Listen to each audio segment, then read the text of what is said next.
Hello, I'm going to be showing you how I install Arch Linux. It'll be encrypted and it'll come with DWM along with other suckless programs. You should look at these notes that I've written along with the installation guide. The Arch installation guide is definitely something you should look at. Okay, so let's get into it. I'll be using a VM for this, but I'm assuming you'll have installed a bootable USB, plug that in, and then run it. So the first thing that you'll want to do is look at the connect to internet section if you're using Wi-Fi. If not, then you should be able to connect through the Ethernet. Just set up the Wi-Fi if necessary. So now we'll need to also partition the disk. You can look at a list of your disks using lsblk. And so in this case, I'm going to be using the VDA disk. So I'll do fdisk dev VDA. In your case, it's probably SDA or something similar. Okay, so now we'll want to create an empty partition table with O, and then we'll do N to create a boot section, P for primary, and we'll just do 1 and the enter for the default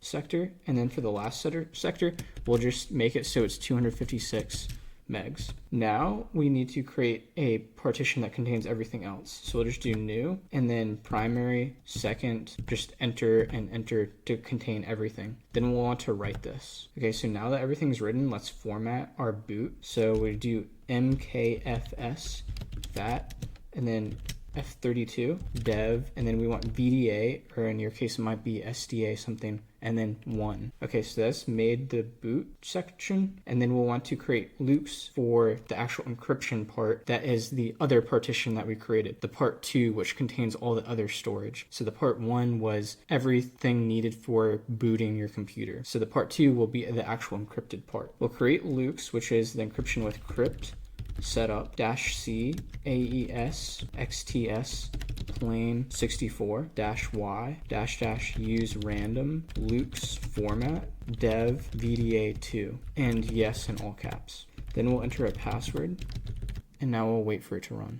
Now let's open this loops with crypt setup loops open, and then where it is, so dev vda2 and where we want it to be, so loops. Okay, so this will be the section that will create the logical volume management, or LVM. So pv create dev mapper and loops.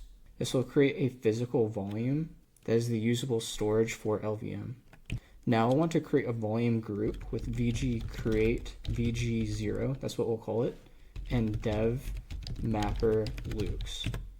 Now I'll want to create a logical volume, which is just basically a partition with lv create size, and this will be our swap. So you can do however much you want. I'll just do 8 gigs as an example. And then our group, so vg0, and we'll name it swap. Let's create another for our root, so lv create size. For this example, I'll just do 30 gigabytes, but you could do mine, it has like 200 gigs on my 1 terabyte storage. And now our group, so vg0, and we'll call it name root. Let's create another for our home with lv create -l, and we'll want to use up all the remaining free space, so plus 100% free. Our group, vg0, and our name with just being home. Now I want to make the file system with mkfs ext4 and where we want it, so we want to do root and home. We'll start with root dev mapper vg0 -root, and we can do the same with home. Now I want to make the swap with mk swap dev mapper vg0 swap. Okay, that's made the swap. Now I want to mount it, so we want to mount our root to the mount folder with just mount dev mapper vg0 root and /mount. Now I want to make a home directory for where our home will be mounted, so make directory mount and home. Now let's actually mount our home with mount dev mapper vg0 -home /mount and home. Now let's make a boot directory with make directory mount boot, and let's mount the boot, so mount dev vda1 mount boot. Let's also turn the swap on with swap on dev mapper vg0 swap.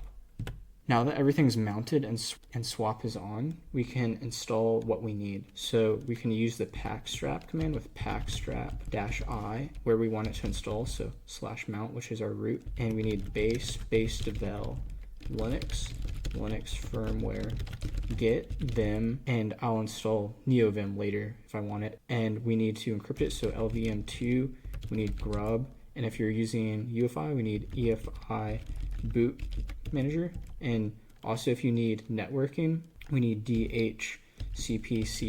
And also if you want Wi-Fi, you'll need to do IWD. And just press yes. Now let's create our file system table with gen fs tab -p capital U and mount, and put that into the mount etc fstab. Now we can actually enter the new system with change root. So we want to enter a change root jail with arch change or root and /mount. Okay, so now I've entered the new system. We'll want to do a few things like set the host name. So we can do echo, I want to name mine machine, and put that in the etc host name. Now we'll also want to set up the host. So we just do vim etc host, and then enter 127.0.0.1 and put that into localhost. We'll also want to do IPv6 and also just point that at localhost. Nice. Now let's create a new user. So user add -m-g users, which is the group, -g, capital G. We want to make the user to have sudo, so we'll add wheel and then specify the username. So we'll just say, I'll just call mine user. Okay, so now we want to change the password of user with wd and then user. Enter a new password. Now we'll want to allow the user to sudo, so we'll do vi sudo, and we'll want to find where it is wheel, and then uncomment this and save the file. Now let's set the root password.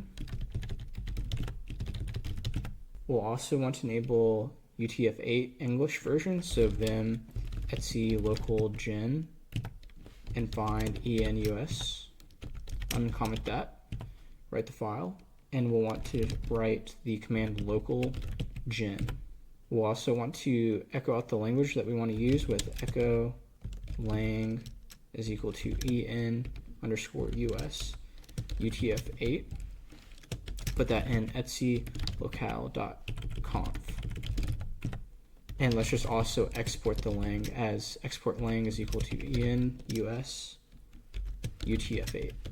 We want to set the system time zone with ln to make a symlink, and then sf user share zone info, and then the time zone you want. So I want America and New York. Let's set the hardware clock with HW clock and sys to HC. This just synchronizes the system clock to the hardware clock. Now we need to modify creating the initial RAM disk with vim etc mk init cpio.conf.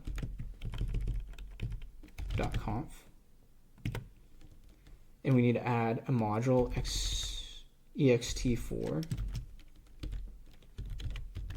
and also to the hooks. Down here, before file systems, we want to add encrypt and lvm2. Let's write that file and then run it with mk init cpio -p and Linux. Let's modify our bootloader to allow for encrypted partitions with vim etc default grub, since we're using grub.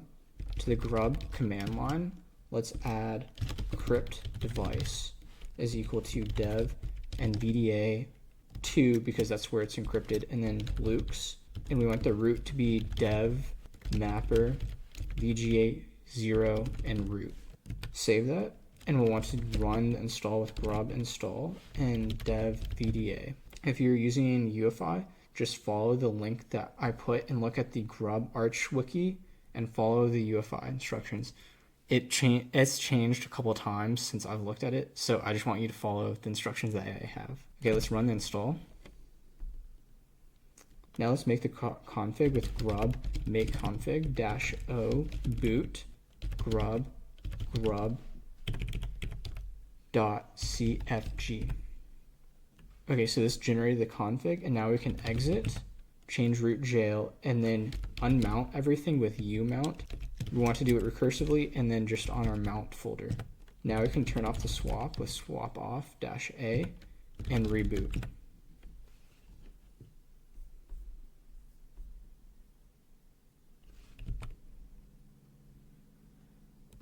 Now enter the password. Cool, so now it's unencrypted and we can log in. We want to enable networking with sudo system ctl enable dhcpcd along with iwd. And then start those with systemctl start. Let's edit the iwd conf with sudo vim etc iwd main.conf. Let's put in general, enable network configuration is equal to true, and put the network configuration as name resolving service is equal to systemd, and then write that. And for the DNS, let's enable resolved with sudo vim etc systemd resolve.conf and add a DNS. Go to DNS and then put in a domain server that you want to use. I'll just use Cloudflare for this example. Now we'll want to enable it with sudo systemctl daemon reload, and then sudo systemctl enable systemd networkd. So we're enabling all the networking and starting it, and then start. Now let's enable resolved, which is for our DNS, with sudo systemctl enable systemd resolved, and also start that service.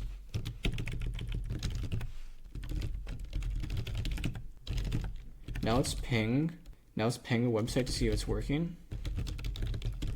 And it looks like it is. Now let's install X with sudo pacman-syu xorg and xorg xinit. Just enter yes, and then I'll show you when it's finished installing. I'll create a bin folder that will contain all my binaries that I want, and then cd into bin. And now let's clone all the sucklist stuff that we want. So git clone, and I'll start off with dwm, so git.sucklist.org and dwm. cd into dwm, we can do sudo make install if you want to run it. And then let's also install st, so cd up one, and then git, and then we need to install xclip, so sudo pacman-syu xclip, and git clone git sucklist org st cd into st, and then run sudo make install. Let's go up one and install dmenu, so git clone git git.sucklist.org dmenu, cd into dmenu, and run sudo make install. Now let's go up one again, and do vim and xinit rc. And here we'll put exec dwm, and we'll run this as a shell file.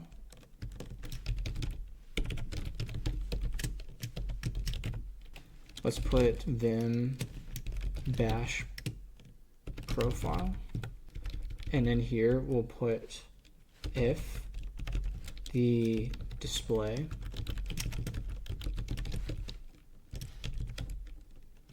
and the tty is equal to tty1, then exec start x, and then finish. So this will run the X server. Let's also install some fonts, so I'll do sudo pacman-syu nodo fonts, and let's run exit and then log in. And nice, now we have run the X server, and we can open stuff like that, and then also use, now that they're run, maybe you want to open a terminal with Alt Shift Enter, and then maybe you want to install Firefox with sudo pacman-syu Firefox.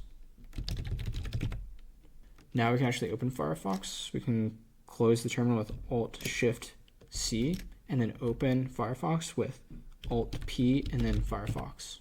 Let's visit the sucklist site with sucklist.org. Now there's plenty of things that you can install. If you want to surf, other tools like, scroll for scrolling the terminal, and just all sorts of other things. I encourage you to look through this. And also, if you go to DWM, then patches, you can see a whole list of patches that you might want. So you can really customize this and just follow the instructions for running a patch. And that's pretty much all there is to it. If you have any questions, let me know. Thank you for watching, and thank you for the Arch Wiki. Of course, Luke Smith, I must thank him, and all the other people I've read and watched about Arch Linux that have inspired me to do this. So thank you.